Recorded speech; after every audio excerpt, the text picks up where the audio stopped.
안녕하세요. 세공병원 정형외과 원장 임광렬입니다. 오늘은 어려운 이론적인 문제보다는 외래에서 환자분들이 가볍게 물어본 질문들에 대해서 몇 가지 답을 드리겠습니다.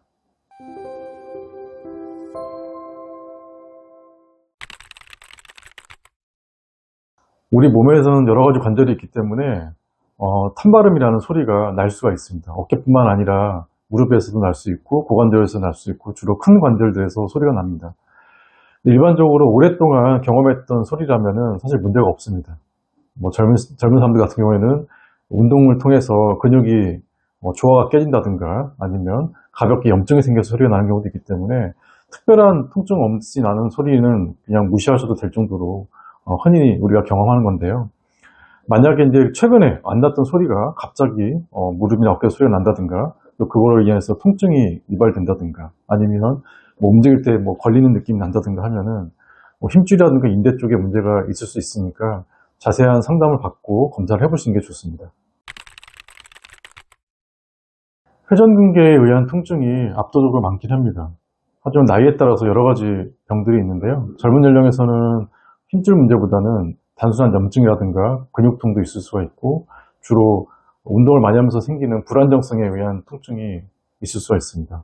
40대, 50대 넘어가면 당연히 회전근개에 의한 파열이라든가 염증에 의한 통증이 압도적으로 많게 돼 있고요. 연세 드신 분들은 의외로 힘줄보다는 관절염에 의한 통증이 많은데요. 간단한 엑스레이를 통해서도 관절염 진단이 되기 때문에 꼭 정밀검사를 통해 힘줄만 확인할 게 아니라 관절염에 대한 것도 항상 면밀히 확인해 봐야 됩니다.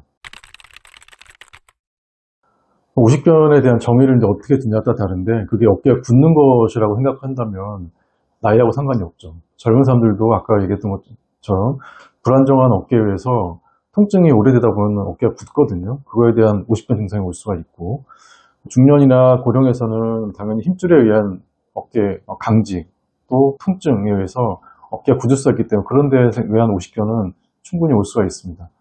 그리고 힘줄 문제가 있을 때 어깨가 굳지 않고 그냥 가성마비라고 해서 환자분들이 굳어있는 어깨가 아니라 아파서 못 움직이는 경우가 있거든요. 힘이 없어서. 그런 경우는 그 오십견보다는 그 힘줄의 파열을 의심해 봐야 하기 때문에 여러 가지 원인을 생각해 보고 치료를 해야 됩니다. 무조건 쉬어야 되는 건 아닙니다.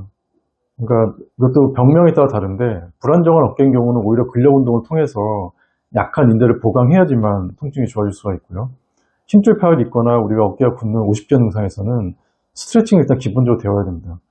간혹 힘줄이 끊어졌다고 해서 아예 안 쓰고 그냥 사용을 안 하고 사시는 분들이 있는데 그럼 어깨가 굳게 돼 있고 나중에 힘줄에 대한 문제를 해결하더라도 강직은 재활을 통해서 너무 굳어 있으면 해결하기가 어렵습니다. 그래서 기본적인 스트레칭을 해야 되고 그 이후에 그 근력 강화를 어디까지 할 건지는 그 힘줄 상태에 따라서 그 담당 선생님과 상의해서 운동량을 어떻게 늘릴지에 대해서 결정을 해야 될 것 같습니다.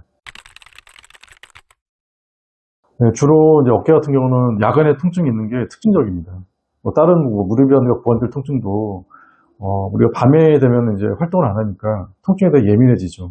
그것 때문에 통증을 느끼는 경우도 있고 또 하나는 낮에 오랫동안 사용하다 보면 이제 염증이 누적이 되잖아요. 그러면서 이제 밤에 통증을 느끼는 경우가 많죠.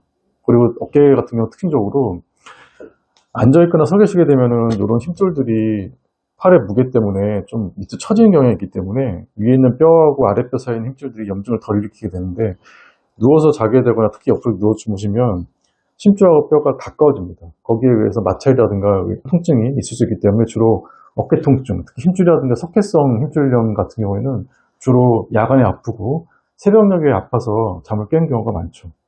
특징적으로 그럴 수 있습니다. 오늘은 외래에서 환자분들이 자주 물어본 질문들에 대해서 가볍게 대답을 드렸었는데요. 진료를 보시거나 치료할 때 좀 도움이 되셨을지 모르겠습니다. 지금 설명드렸던 내용들을 좀 숙지하시고 진료를 보시면 훨씬 도움이 될 거라고 생각됩니다. 감사합니다.